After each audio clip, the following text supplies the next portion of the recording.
कौन है प्रहलाद जनी बाबा उर्फ चुनरी वाली माता, जिन्होंने 80 सालों तक ना कुछ खाया और ना ही कुछ पिया।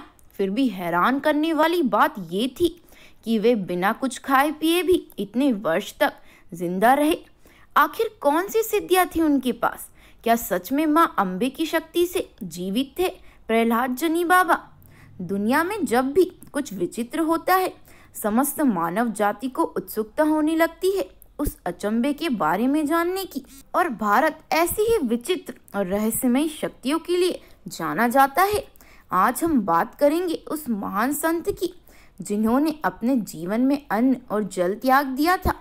दरअसल हम बात कर रहे हैं प्रहलाद बाबा उर्फ जुनरी वाली माता की। उनका जन्म 13 अगस्त 1929 को हुआ था और 90 वर्ष की उम्र में उन्होंने संसार से विदा ली। उन्हें लेकर मान्यता है कि उन्होंने अपने बाल्यकाल से ही अन्न और जल त्याग दिया। इतना ही नहीं, उनका दावा था कि उन्होंने माँ अम्बे के बालिका स्वरूप के दर्शन किए थे। दिव्य कन्याओं ने चुनरी वाली माता की जीवा को स्पर्श किया था, जिसके बाद से ही उन्हें भूख प्यास से मुक्ति मिल गई। प्रहलाद जानी बाबा के पास कई दुर्लभ शक्तियां भी थी। वे दावा करते थे कि वे HIV जैसी लाइलाज बीमारी को एक फल से ही दूर कर सकते हैं।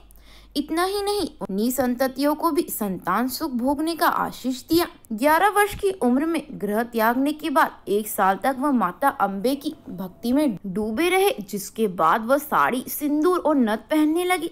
वह पूरी तरह से महिलाओं की तरह श्रृंगार करते थे। अपनी तपस्या के पश्चात उन्होंने अपनी कर्म भूमि अहमदाबाद से 180 किलोमीटर दूर बनासकांठा की पहाड़ी पर अंबाजी मंदिर की गुफा के शेषनाग पहाड़ी को चुना।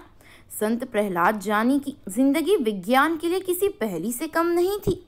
उनकी जीवन शैली का कई बार वैज्ञानिकों ने गहन प्रशिक्षण किया था। कई बार उनके ऊपर कैमरे लगाए गए। साल 2011 में उन्हें अस्पताल में भर्ती करके उनका प्रशिक्षण किया गया और 30 वैज्ञानिकों ने अपनी रिपोर्ट्स में उनके चमत्कार को स्वीकार किया। चूंकि वे भोजन पानी से मुक्त होने की वजह से शौच और मूत्र त्याग जैसी क्रियाओं से भी मुक्त थे। वैज्ञानिक उनके चमत्कार को तो मान गए, मगर वे उनकी शारीरिक क्षमता को अंतरिक्ष में इस्तेमाल करने को कहते थे। मगर उन्हें कौन समझाए शक्ति और भक्ति के मूल रहस्य।